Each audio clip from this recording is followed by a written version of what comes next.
What's going on, everybody? Welcome to another edition of Acts of Creation. Today we got another sweet collaboration lesson with the great Addison Kurt over in England, drummer. He runs the practice vlog. His links will be all over this video and down in the links. We've done past videos before. I know it's been a while, but we're back. And we're going to talk about irregular meter today, as well as some open string dissonance, or some creative uses for dissonance. Now, I know what you're saying, Greg, what is irregular meter? Well, it's a little complicated and it's a little impractical at times. So you're basically subdividing a measure by things that aren't there. A simple example, if you take quintuplets, right? So you have 5 notes, 5/16 notes on one beat. You pick a random number, say 12, and we have 12/5. So now we have a meter of 12/5. It doesn't really fit much. The example we're going to be looking at today is in 7/3.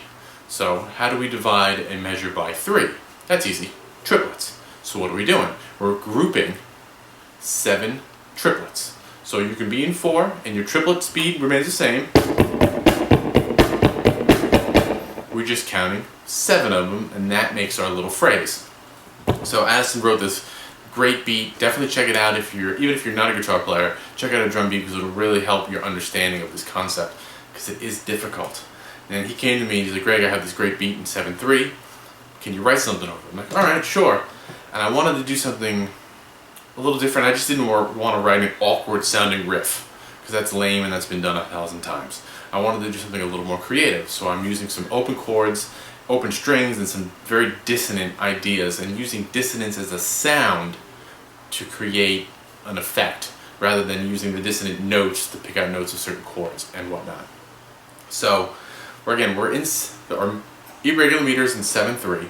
So we have 7 groups of 3. That basically equals 21. So to make this a little more functional, we just extended our measure to 7/4, a measure of 7/4. This way you have 7 beats of 3, which is our 21.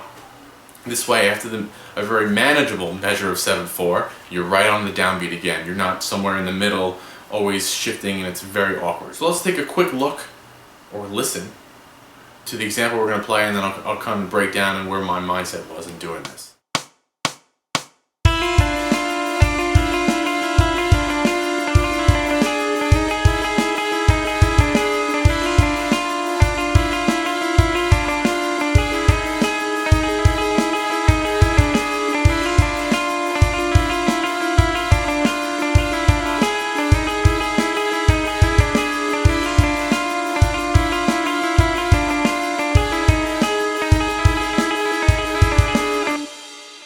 So the chords I'm using is one of my favorite chords, discovered very early on in my playing, is this little chord right here. It's sad, and it's very sad. It's got a little dissonant. It's not overly dissonant, and it's very useful. All it is if you're unfamiliar with that, take a D minor bar chord, 5th fret, 5th string, remove the bar and play the high string open. Now that becomes a D minor, add 9. That's our 2nd, so that's our 9th. So I'm not playing that entire chord, I'm just playing the D on the 3rd string, 7, I'm playing the F on the 2nd string, 6, and then the open 8.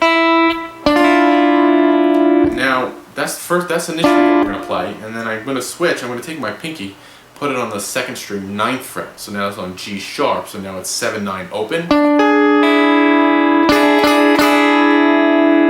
The next change we're going to make is this note, 7 on your G string, is going to go up to 8. Now, I'm not going to break down what I played note for note and teach you that. Check out my website, actsofcreation.com, download the tabs, and really have a look at it for yourself, and you can really pick it apart. What I want to do is just explain what I was thinking when I wrote using these chords. And I mentioned before that I was using dissonance more as a sound, and I'm using it as a sound to essentially blur your ear, or the listener's ear, of the downbeat of time or anything like that, because the irregular meter is going to shift it and it's going to feel really awkward. So I wanted to amplify that and use the dissonance and sound as a way to blur your sense of time. So if I break it down real simple, in a very simple rhythm to hear, you can see how I'm using these harmonies. I'm basically doing this.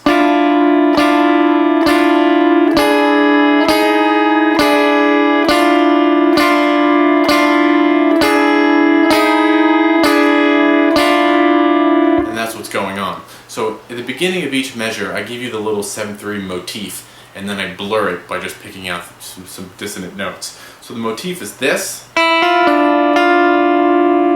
So I'm just picking backwards through that first chord and tying some of those notes together, so I get a 1, 2, 3, 4, 5, 6, 7. Pretty simple enough, and I do that at the first and last beats of each measure. So I kind of bring that in, and then in the middle, I'm using just basically picking out notes to, in a sense, blur your entire sense of sound. So the whole thing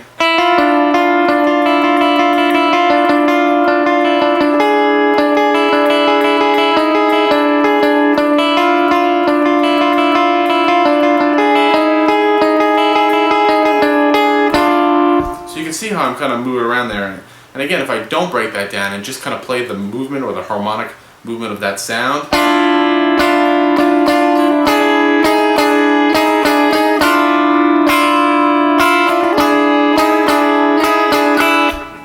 I love using dissonance in my playing, in my writing. I've always been a big fan of those tension chords. Again,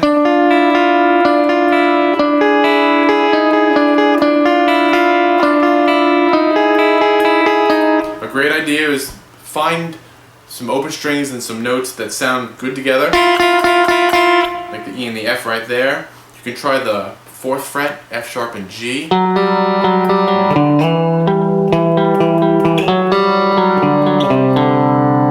can come up with some really interesting riffs. Those open string combination frets are all over the place. For the, when we play this chord, minor seconds all around. In the context that we wrote, it would make a great intro or a great breakdown section. It really wouldn't make it a main part of a song. It's not very functional in that sense. So let's listen to it again, so you can hear it again, get it in your head, see what we're doing. Again, try to focus on the drum beat so you can really hear the 7/3 accents, and then if you focus on the guitar, you'll hear my dissonance again, trying to blur your sense of time rather than accent some kind of 7/3 or particular phrase.